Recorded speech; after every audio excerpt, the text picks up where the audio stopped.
Pedido de suspensão do pagamento dos dividendos, queda de mais de 10% nos últimos 5 dias. Será que esse é o fim da Petrobras? Antes de mais nada, é importante a gente entender o que originou aí esse pedido da suspensão dos pagamentos de dividendos por parte da Petrobras. É importante a gente entender aí qual que é o nome que está mais em alta para assumir a presidência da empresa no ano que vem, no novo governo. Vamos entender aí como que foram também os resultados divulgados agora na última semana pela Petrobras também. E se você ainda não me conhece, eu me chamo Luana, sou especialista de investimentos e planejadora financeira certificada. E aqui nesse canal eu falo de educação financeira, investimentos, mercado financeiro, economia, um pouco de tudo. Então já se inscreve aqui e deixa seu like no vídeo. Na última sexta-feira, o subprocurador do TCU pediu a suspensão de dividendos da Petrobras. Segundo o Lucas Furtado, ele afirma que a distribuição de dividendos tão alta poderia comprometer a sustentabilidade da companhia. Esse pedido veio um dia depois da Petrobras divulgar aí o pagamento de um pouco mais de 43 bilhões de reais aos acionistas da empresa através de dividendos. E se a gente fala de dividendos, é importante que a gente fale também da divulgação de resultados que a empresa reportou aí no terceiro trimestre de 2022. Então, a Petrobras aí divulgou um lucro líquido de 46 bilhões de reais no terceiro trimestre, e isso, se a gente for comparar com o mesmo período do ano passado, representa uma alta de 48% no lucro líquido da empresa. Já a receita líquida nesse terceiro trimestre desse ano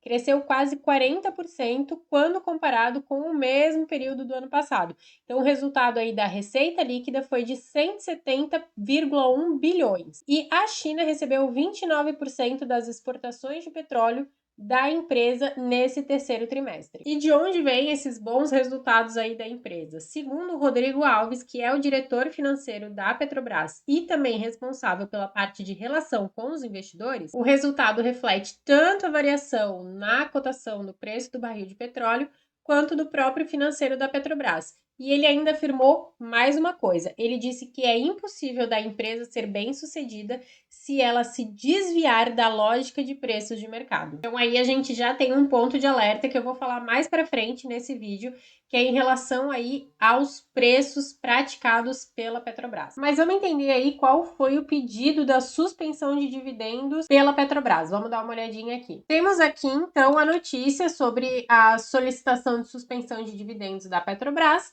E aqui a gente tem qual que seria o motivo para esse pedido. Então, o Furtado afirma que tem preocupação de que as distribuições de dividendos tão altas possam comprometer a sustentabilidade financeira da empresa. Ele ainda diz que, ao que parece, a estatal pretende antecipar dividendos sem o fechamento do balanço a caracterizar a operação de crédito em desconformidade com a Lei de Responsabilidade Fiscal. Ainda nesse documento, com essa solicitação, é informado que se faz necessária e urgente a interfeição dessa Corte de Contas, até mesmo com a finalidade de preservar a moralidade pública, a imagem, o respeito, a reputação das instituições públicas e a sustentabilidade financeira da empresa. Conhecer e avaliar os mecanismos estabelecidos para a distribuição de dividendos da Petrobras. Em relação a esse pedido, nós temos o comunicado oficial da Petrobras, que eu vou ler aqui na íntegra para vocês. Então, no comunicado da empresa, aqui ela diz que a Petrobras não recebeu ainda nenhuma representação feita pelo Ministério Público do TCU. Contudo, a companhia se coloca à disposição do tribunal para prestar todas as informações em linha com o que já foi feito. Então, ela ainda fala que o pagamento de dividendos anunciados na data de ontem, que no caso foi na semana passada, segue previsto na política de remuneração aos acionistas aprovada pelo Conselho de Administração da própria Petrobras em novembro de 2021. Vamos dar uma olhada, então, nessa política de remuneração dos acionistas da Petrobras? Então, eu entrei aqui no RI da Petrobras, que é o site de relacionamento com os investidores, para a gente dar uma olhadinha qual que é a política de dividendos da empresa, tá? Então, a Petrobras, ela tem a política de dividendos mínimos obrigatórios correspondentes a 25% do lucro líquido ajustado. Além disso, as ações preferenciais têm direito a um dividendo mínimo de 5%, ok? Mas vamos descer aqui, vamos olhar mais um pouquinho aqui, ó. Além disso, a política de remuneração aos acionistas da companhia prevê que quando o endividamento bruto, incluindo os compromissos relacionados a arrendamentos mercantis, for superior a 60 bi, a companhia poderá distribuir aos seus acionistas os dividendos mínimos obrigatórios, que seriam, então, esses aqui do primeiro parágrafo. Porém, quando o endividamento bruto, incluindo os compromissos relacionados a arrendamentos mercantis, for inferior a 60 bi, a companhia poderá distribuir aos seus acionistas 60% da diferença entre o fluxo de caixa operacional e os seus investimentos. A Petrobras poderá ainda, em casos excepcionais, realizar o pagamento de dividendos extraordinários superando o valor anual estabelecido acima. Então, quando a gente olha para a política de dividendos aí da Petrobras e a gente vê também o que foi anunciado do pagamento de dividendos, a gente chega à conclusão que, na verdade, não tem nada saindo aí da política que já foi aprovada pelo Conselho de Administração da Petrobras no ano passado. Outro ponto importante que a gente não pode deixar de falar é que o governo federal é o maior acionista da Petrobras. Então, com essa distribuição de dividendos, o próprio governo federal ele vai receber aí mais de 12 bilhões de reais só nessa distribuição de dividendos. E aí a gente não pode esquecer também que o governo recebendo esses dividendos, que inclusive no ano de 2022 o governo deverá receber em média mais de 60 bilhões de reais só de dividendos da Petrobras. O governo ele pode utilizar esse dinheiro para reverter aí em programas sociais e até para custear próprios auxílios e benefícios que o governo dá aí para a população.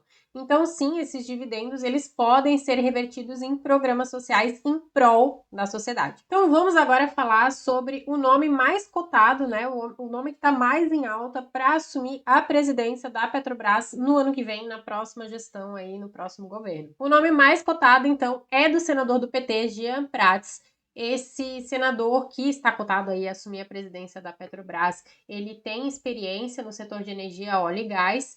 Porém, ele tem algumas ressalvas, né? Porque ele é contra a venda de refinarias por parte da Petrobras e ele principalmente defende o fim da política de preços de paridade de importação. Isso significa que ele é contra a fazer com que os preços praticados pela Petrobras tenham paridade com os preços do barril de petróleo. E aí aqui tem dois pontos importantes, né? Primeiro aí sobre a venda das refinarias. A gente sabe que a Petrobras teve um desempenho financeiro muito bom nos últimos anos, justamente um dos pontos, né, pelas vendas de refinaria. E outro ponto que é muito importante é que a Petrobras ela não é autossuficiente no refino de petróleo.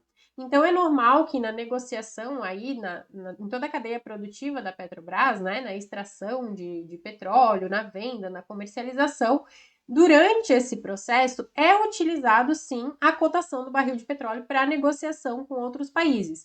Então, se a partir do momento a Petrobras ela não utiliza mais o preço do barril de petróleo, que é cotado internacionalmente, para ter a sua paridade de preços, ela possivelmente terá prejuízos. E vale lembrar aqui que isso já aconteceu. Foram alguns anos aí que a empresa reportou prejuízo por uma série de erros na gestão da empresa, um deles, inclusive, sendo aí essa falta de paridade dos preços com o mercado internacional.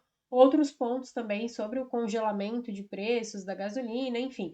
Foram vários erros na gestão da empresa que, como eu falei, levaram a companhia a reportar prejuízo. Não é por menos, então, de todos esses pontos que eu falei nesse vídeo, que as ações da Petrobras vêm demonstrando queda. Qual é a segurança para o investidor ao se deparar com todas essas informações, né? Então, uma possível suspensão de pagamento de dividendos que já haviam sido divulgadas, depois uma nuvem de fumaça para a próxima gestão que vai acontecer aí na empresa no ano que vem, uma gestão que não defende a venda de refinarias, uma gestão que é contra a paridade de preços internacionais, que é super prejudicial para a companhia. Então, fora outros fatores que eu nem vou entrar no mérito aqui da questão, mas enfim, qual que é a segurança que o investidor tem, né? Na verdade, são muito mais dúvidas do que segurança. Então, é claro que isso vai refletir aí nos preços da companhia. Por isso que nesse momento, eu já falei aqui em outros vídeos, para estatais é um momento que deve ter cautela. E se você quer que eu faça um vídeo explicando por que é importante ter essa paridade de preços internacionais, por que a Petrobras ela não é autossuficiente na questão do refino do petróleo e que eu me aprofunde um pouco mais nessas questões da empresa, já deixa aqui para mim nos comentários que eu vou fazer um vídeo sobre isso, então, se vocês quiserem. E se você gostou desse vídeo, já deixa o seu like aqui, porque é muito importante para mim, e já me segue aí também nas outras redes sociais.